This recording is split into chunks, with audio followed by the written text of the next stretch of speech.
জাতীয় ফল আম, সেই জন্য আমের প্রতি আমাদের একটা এক্সট্রা আকর্ষণ কিন্তু থেকে যায়।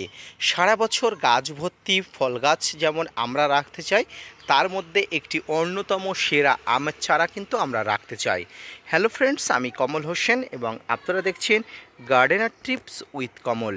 আজকের ভিডিও থেকে আমি জানাবো ছাদ বাগানের দ্বিতীয় পর্যায়ে আম গাছে, অর্থাৎ মের পরে জুন মাসের আম গাছে কীভাবে পরিচর্যা করবেন, কিভাবে ছাদ বাগানে আম গাছে খাবার প্রয়োগ করবেন, দ্বিতীয় পর্যায়ে আম গাছে ফুল আনার জন্য আপনাকে কি পরিচর্যা করতে হবে যদি সেই গাছটি 12 মাসই হয়ে থাকে।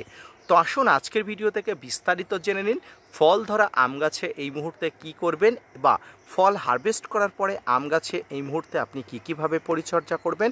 আসুন আজকের বিস্তারিত ভিডিওতে জেনে নিন, না স্কিপ করে কন্টিনিউ করুন।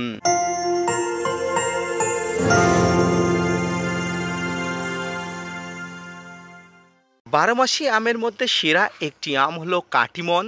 এছাড়াও কিন্তু নানা প্রজাতির বারোমাসি আম আছে, তবে মিষ্টতা এবং স্বাদের দিক থেকে সেরা একটি প্রজাতি হলো কাটিমন প্রজাতি। এই কাটিমন গাছ যেহেতু বারোমাসি, তাই গাছগুলোকে অত্যন্ত মনোযোগ সহকারে কিন্তু পরিচর্যা করতে হয়। গাছে প্রথম পর্যায়ে ফল হারভেস্ট করে নেওয়ার পরে আপনাকে একটা ভারী খাবার গাছে দিতে হয়, কারণ গাছে ফল তুলতে বা ফল ছোট থেকে বড় করতে একটা এক্সট্রা শক্তি খরচা হয়ে গেছে। সেক্ষেত্রে গাছ একটু দুর্বল ফিল করে, দ্বিতীয় পর্যায়ে ফুল আনতে একটু দেরি করে। তাই গাছকে শক্তিশালী রাখতে, গাছের মনোবলকে চাঙ্গা রাখতে আপনাকে দ্বিতীয় পর্যায়ে গাছে ফল থাকা অবস্থায় কিন্তু একটু খাবার দিতে হবে। যেহেতু বর্ষাকাল, বর্ষার সময় ছাদ বাগানে খাবার দিতে গেলে খুব হিসাব করে দেখে শুনে আকাশের গতিবিধির উপরে নজর রেখে কিন্তু দিতে হয়। তবুও গাছে ফল থাকাকালীনই অবশ্যই আপনি এই সময় খাবার দেবেন, কারণ এই সময়ে গাছের সবচেয়ে বেশি খাবারের প্রয়োজন হয়। কি খাবার এই সময় দেওয়া যাবে, প্রথমেই বলি আম গাছের খাবার দেওয়ার পদ্ধতি কিন্তু সম্পূর্ণ অন্য ধরনের। এখানে যে সমস্ত খাবার দেবেন সেই সমস্ত খাবারের মধ্যে কোনো প্রকার খোল জাতীয় পদার্থ, যেমন নিম খোল, সর্ষের খোল এবং বাদাম খোল, এই 3 জাতীয় পদার্থ কোনোভাবেই কিন্তু গাছে থাকবে না। অর্থাৎ যে খাবার দেবেন সেই খাবারের মধ্যে কোনো প্রকার কিন্তু খোল জাতীয় পদার্থ থাকবেই না।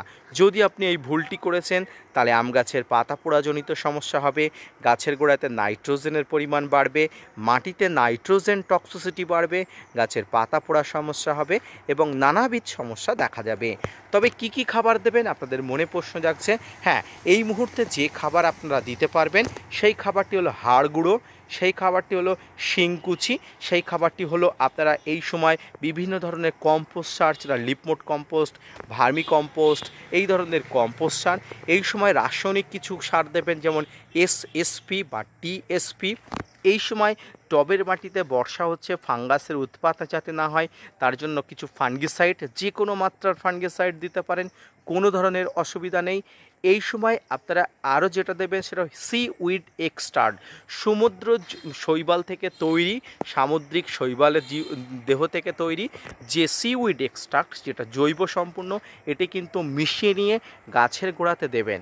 সমস্ত গাছের ক্ষেত্রে যে খাবারগুলো দেওয়া যায়, আম গাছের ক্ষেত্রে কিন্তু হুবাহু সেই খাবারগুলো দেওয়া যায় না, কারণ এর মধ্যে কিন্তু খোল জাতীয় পদার্থকে একদমই স্কিপ করে যেতে হবে। এটি কিন্তু আমি বলি, সমস্ত ছাদ বাগানিরাও কিন্তু একই কথা বলে, তবে এটা নিয়ে বিতর্ক থাকলেও এই বিতর্কের মধ্যে কোনোভাবে প্রবেশ করব না। আমি আমার সম্পূর্ণ একান্ত মন্তব্য কিন্তু আপনাকে করব। আপনি যদি অবশ্যই মানতে চান মানবেন, না মানলে একান্ত আপনার ব্যক্তিগত ব্যাপার। তো এইভাবে কিন্তু ছাদ বাগানে খাবার আপনি দিয়ে দেবেন। এই খাবার দেওয়ার ফলে কি হবে, এই খাবার দেওয়ার পরে এই যে ফলগুলো আছে, দেখুন এখনও পর্যন্ত গাছে 12 মাসি আমের মধ্যে যে একটি আম ধরেছিল, এটি কাটিমন। এই আমটি কিন্তু দেখুন কত সুন্দর আছে এবং একদম ফ্রেশ আছে। তবে খাবার যখন দেবেন গাছের কিন্তু ফলের সাইজ আরও বাড়বে।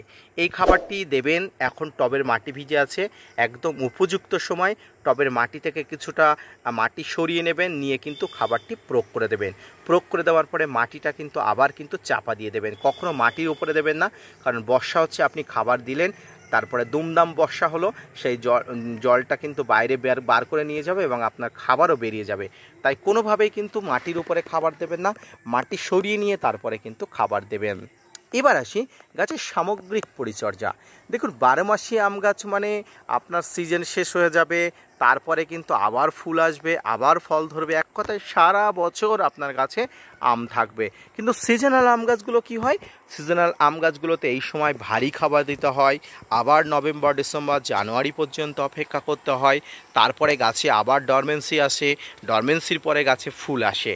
কিন্তু এক্ষেত্রে আম গাছ সারা বছর পরিচর্যা করতে হয়, যেহেতু 12 মাসি, আর 12 মাসি আম গাছগুলোকে সারা বছর ফুল ফল আনার জন্য কিন্তু সতেজ রাখতে হয়, গাছগুলো সুস্থ স্বাভাবিক রাখতে হয়। তাই কিন্তু এখানে ফাঙ্গিসাইড, কীটনাশক, মাইক্রোনিউট্রিয়েন্ট, এনপিকে জাতীয় খাবার আপনারা কিন্তু দিতে হবে।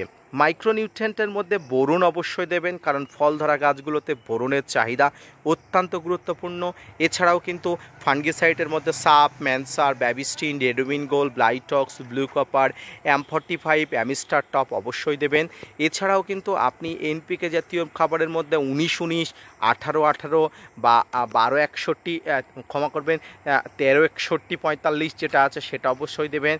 এই ধরনের দিতে পারেন, আপনি না চাইলে না দিতে পারেন। তবে এনপিকেটা আমি স্কিপ করতে বলবো, কারণ এনপিকের কিন্তু ডোজ কম বেশি হলে গাছের পাতা পুড়ে যাওয়ার সমস্যা থাকে।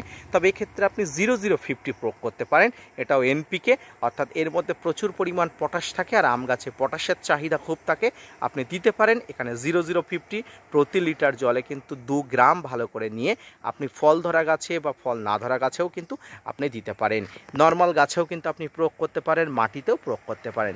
এবং সবচেয়ে গুরুত্বপূর্ণ যে বিষয়টি বলার, আম গাছে আমরা সাধারণত কাটাই ছাঁটাই করতে চাই।